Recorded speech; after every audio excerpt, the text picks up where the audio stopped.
नमस्कार, बहुत बहुत स्वागत है आपका। आप देख रहे हैं न्यूज़ 18 का डिजिटल प्लेटफॉर्म। मैं हूं आपके साथ ऋतु ज्ञानवानी। भाजपा ने ईद पर 32 लाख गरीब मुसलमानों को सौगात मोदी किट देने की घोषणा की है। इस किट में सेवैयां, खजूर, ड्राई फ्रूट्स, बेसन, घी, डालडा और महिलाओं के लिए सूट के कपड़े होंगे। कुछ लोग इसे बिहार विधानसभा चुनाव से जोड़कर देख रहे हैं, जबकि कुछ का मानना है कि ये मुसलमानों को अपने पाले में करने की पार्टी की लॉन्ग टर्म रणनीति है। कुछ आंकड़ों पर भी नजर डालेंगे, लेकिन उससे पहले खबर की बात करते हैं। तो ईद के मौके पर भाजपा देश भर के गरीब मुसलमानों को बड़ी सौगात देने जा रही है। भाजपा यानी भारतीय जनता पार्टी ने देश भर के 32 लाख गरीब मुसलमानों को ईद के मौके पर सौगात मोदी किट देने की घोषणा की।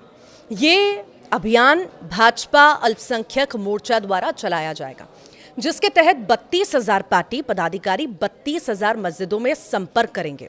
इस पहल का उद्देश्य गरीब मुसलमान परिवारों को ईद की खुशियां मनाने में सहायता करना है, यानी 32-32-32 प्लान। खैर, अब सवाल है कि आखिर ये सौगात मोदी किट क्या है, इसमें क्या क्या होगा। दरअसल सौगात मोदी किट गरीब मुसलमानों को ईद का तोहफा है।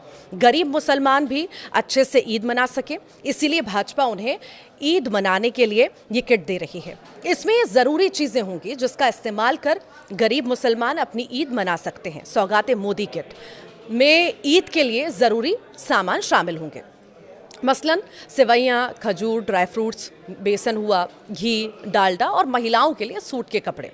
इसके अलावा किट में कुछ अन्य आवश्यक वस्तुएं भी हो सकती हैं जो त्यौहार के दौरान उपयोगी हो।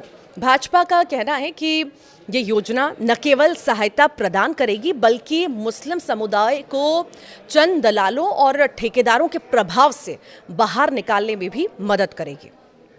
भाजपा का 25 मार्च 2025 यानी आज से इसकी शुरुआत हुई दिल्ली के गालिब अकादमी से।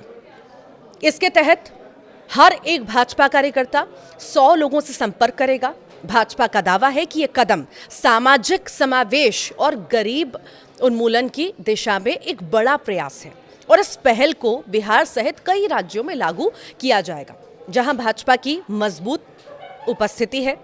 अब जरा प्लान 32-32-32 को और बेहतर तरीके से समझते हैं। जानकार इसे बिहार चुनाव के मद्देनजर मुस्लिमों को अपने पाले में लाने से जोड़कर देख रहे हैं। भाजपा अल्पसंख्यक मोर्चा ने भी घोषणा की है कि वो जिला स्तर पर सौगात मोदी किट वितरित करके ईद मिलन समारोह आयोजित करेगा। उन्होंने कहा कि 32,000 पार्टी कार्यकर्ता राहत किट वितरित करने के लिए आगे आएंगे। उन्होंने कहा कि इस पहल के माध्यम से ईद पर मोदी का भाईचारे और सबका साथ सबका विकास का संदेश पूरे देश में फैलाया जाएगा।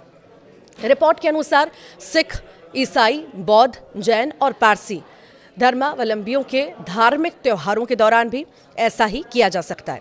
एक रिपोर्ट के अनुसार भाजपा की यह पहल गंगा जमुनी तहजीब, हिंदू और मुस्लिम परंपराओं का समन्वयकारी संगम के सांस्कृतिक मूल्यों का प्रदर्शन है। अब बिहार के कोर वोटर्स की बात करें तो यहाँ का समीकरण कुछ ऐसा बैठता है कि 2023 की जनगणना के मुताबिक बिहार में मुस्लिम वोटर्स की संख्या करीब 17.7% है। सारी सियासी मारामारी इसी हिस्सेदारी की है। राजद का MY समीकरण है, तो दूसरी तरफ नीतीश के पास जो है मुस्लिम वोटर्स। वैसे जान लीजिए कि इस बार बिहार में सारी ही राजनीतिक पार्टियां इफ्तार में शामिल हो रही हैं। खैर, ये तो दावे वादे हैं, कस्में, वादे, प्यार, वफा सब बातें हैं। बातों का क्या है, तो फिर पीछे का पूरा सीन क्या है। इसे ना सिर्फ बिहार विधानसभा चुनाव से जोड़कर देख रहे हैं जानकार, बल्कि योजना के सहारे मुस्लिम वोटर्स को बीजेपी अपने पाले में करने के लॉन्ग टर्म प्लान पर भी काम कर रही है। तो आखिर ये जो योजना नहीं लाई गई है या फ़ायदा पहुंचाने के लिए मुस्लिमों को ये प्लान तैयार किया गया है, इससे कितना फ़ायदा जो है मुस्लिमों को होने वाला है। चूँकि हमारे देश में हिंदू मुसलमान बहुत ज़्यादा होता है, और इसी बीच अब आखिर ये जो नई योजना लॉन्च की गई है, इसका कितना फ़ायदा वोटर्स पे जो है असर कितना पड़ेगा, इसका फ़ायदा मुसलमानों को कितना होगा, उन पर प्रभाव क्या पड़ेगा, ये भी जानेंगे। सहयोगी ललित भी हमारे साथ जुड़े हुए हैं। तो किस तरह से ललित आप देख रहे हैं, चूंकि बड़ा फायदा ये मुसलमानों को, आखिर कितना प्रभाव ये डालेगा मुसलमानों पर, और आने वाले विधानसभा चुनावों को भी देखें तो कितना खास असर इस पर दिखेगा? आपने जितना डिटेल में बताया है सौगात मोदी योजना को, ये तय है। ज़्यादातर जो जानकार हैं वो इसे ऐसे ही देख रहे हैं कि बिहार का जो 17% है, तकरीबन 17%, वो किसके हिस्से में जाएगा। पर दरअसल ऐसा लगता है कि बीजेपी इसे लेकर बहुत लॉन्ग टर्म प्लानिंग में है। इसकी वजह है 2024 में ओवरऑल अगर बीजेपी को जो मुस्लिम वोट मिले हैं वो है 8%। ये पिछली बार की तुलना में कम ज़रूर है, लेकिन गुजरात में बीजेपी को मुस्लिमों का वोट जो है वो बम्पर मिला है। इसे ऐसे भी समझिए, हर बार हम लोग चर्चा करते हैं, आप भी चर्चा करती हैं, इलेक्शन के बाद हम चर्चा करते हैं कि आखिर जीत के पीछे समीकरण क्या है।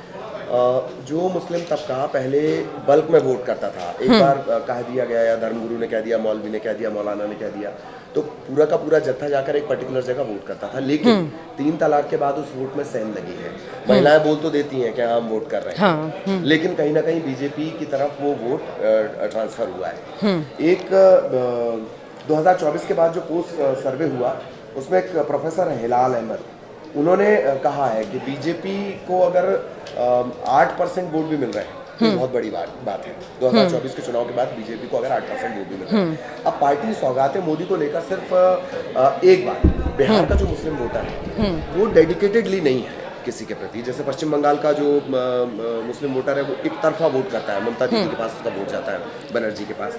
लेकिन बिहार का जो वोटर है वो बटा हुआ है मुस्लिम वोटर। लालू यादव MY समीकरण, मुस्लिम समीकरण जो है, इसके अलावा जो इनके वोटर हैं, नीतीश के जो कोर वोटर है मुस्लिम और कुर्दी समाज, इस तरह से जो बिहार का वोटर है वो बटा हुआ, और इन सब में खेल करते हैं असदुद्दीन ओवैसी। अब जब ये जो योजना होगी, अच्छा इसमें भी एक दिलचस्प है कि इसमें भी है पसमानदा यानी गरीब मुसलमान, और अशराफ यानी कि थोड़े समृद्ध मुसलमान। समृद्ध मुसलमान बीजेपी की तरफ है, लेकिन अब आप सोचिए कि जब 32 लाख किट बांटी जाएंगी, पूरे ओवरऑल देश में प्रोग्राम होगा, तो जब ये 32 लाख किट बांटी जाएंगी तो वो जो पसमानदा का वोट बैंक है, कहाँ का, बिहार का, वो तो आएगा ही आएगा, शिफ्ट होगा, और पूरे जो असर है इसका पूरे देश पे होगा। दूसरा, उत्तर भारत के राज्यों में बीजेपी एक सैचुरेशन पॉइंट में है, जानकारी ये भी कह रहे हैं। लेकिन अगर आपको दूसरे राज्यों में जाना है, खासतौर पर दक्षिण में, तो चंद्रबाबू नायडू, उसका कोर वोट बैंक क्या है, उसके वोट बैंक में भी मुस्लिम है। या तमिलनाडु की बात कर ली जाए, केरल की बात कर ली जाए, पार्टी जहां उम्मीद देख रही है वहां पर मुस्लिम है। तो ये तय है कि मुस्लिम हिस्सेदारी बढ़ानी है। इन सब के बीच आपने देखा होगा बयान किस तरीके से बदले हैं। अचानक से आपने देखा मोहन भागवत एक दिन आकर कहते हैं कि हिंदुस्तान में रहने वाला कोई मुसलमान नहीं है, वो तो हिंदू ही है, जो हिंदुस्तान में रहता है वो हिंदू है। और आपने देखा होगा लैंग्वेज थोड़ी सी सॉफ्ट हुई है, चुनाव टू चुनाव ये लैंग्वेज थोड़ी सॉफ्ट हो जाती है। मैं इलेक्शन कैंपेन की बात नहीं कर रहा हूँ, पर चुनाव टू चुनाव जो है लैंग्वेज सॉफ्ट होती जाती है। तो ये जो टारगेट किया गया है, ये जो कहा जा रहा है कि जो मोदी किट बांटी जा रही है, सौगात मोदी किट, मेरा ये मानना है, ज़्यादातर जानकार ये कह रहे हैं, उनके हवाले से मैं आपको बात बता रहा हूँ कि पहले जो कुनबे के हिसाब से वोट होता था उसमें सेंध लगा ली गई है 3 तलाक के बाद से। अब कोशिश ये है कि मुस्लिम वोटर इनके पास आए। ये बात सही है ऋतु। एक बात और है कि ये पहली बार ही हो रहा है कि हमारे पास कोई मुस्लिम मंत्री नहीं है सेंट्रल में, या कोई सांसद ही बीजेपी की तरफ से नहीं है। लेकिन उनके कई ऐसे काम हैं, जैसे आपने बीच में एक बात का जिक्र किया था कि भाई योजनाएं हैं, लाभ उनका सबको मिलता है। ये बात तय है कि मुस्लिम वर्ग भी मोदी की योजनाओं का लाभ उठा रहा है। और यही एक वजह है कि ये सिर्फ एक एक्सपेरिमेंट है। ये 32 लाख किट ये एक एक्सपेरिमेंट होंगी, लेकिन जो मुस्लिम वोट बैंक है उसमें सेंध ओवरऑल पूरी कंट्री वाइड मारने की कोशिश की जाएगी। और उसमें जो, और ये हमने देखा भी चुनावों के दौरान कि महिलाएं तक आगे आई कि ऐसा नहीं है कि सिर्फ हिंदू को ही फायदा हो रहा है। चीख चीख के बोले नहीं, हमें मिला है फायदा।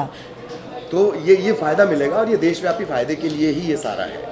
तो सौगात मोदी को अगर कुछ लोग देख रहे हैं कि ये सिर्फ बिहार के 17% मुस्लिम वोटर्स के लिए है, उसमें सेंध लगाने को लेकर है, क्योंकि बड़ा ट्रेडिशनल वोटर है वहाँ का, ओवैसी उन सब में खेल करते रहते हैं। इसके बावजूद अगर ये सोचा जा रहा है कि सिर्फ वो 17%, तो ये कतई नहीं है। 17% नहीं है, तकरीबन जो 20 करोड़ मुसलमान है पूरे हिंदुस्तान में, तकरीबन 20 करोड़, उन पर भी ये योजना असर डालेगी। और बीजेपी की प्लानिंग आप ऐसे समझिए कि 24 का इलेक्शन खत्म होगा और 29 की तैयारी शुरू हो जाएगी। तो मुझे ऐसा लगता है, जानकार भी ये मैं जितना पढ़ के आया हूँ, और इतने पिछले समय में हमने देखा कि वोटर्स जो है मुस्लिम वोटर्स वो खींचे चले आए बीजेपी की तरफ। और अगर ये योजना अभी आती है, इससे प्रभावित होते हैं, तो और ज्यादा वोटर्स खींचेंगे। धुर विरोधी पार्टी, उसको 8% वोट मिल गया, पिछले बार के लोकसभा से कम है, पर उस पर 8% को पार्टी बढ़ा लेगी, ये पार्टी को करना आता है, वो उसकी रणनीति का हिस्सा है। अभी तो योजना है, सियासत का भी समय है, सियासत भी बाकी है। खैर देखना होगा कि ईद पर इफ्तार पार्टी तो होनी है, साथ ही साथ उससे पहले ये सौगात, आखिर क्या रिएक्शंस आते हैं विपक्ष के तो हम देखेंगे ही, मुस्लिमों के भी हम देखेंगे। जहाँ से आती है वहाँ से बहुत फेमस शायर है, उनकी एक लाइन बोलना काफ़ी है, ज़्यादा नहीं बोलना चाहिए कि वो रोज़ा तो नहीं रखता मगर इफ्तारी समझता है। पार्टी इफ्तारी बहुत बेहतर तरीके से समझती है। आज के लिए इतना ही, नमस्कार।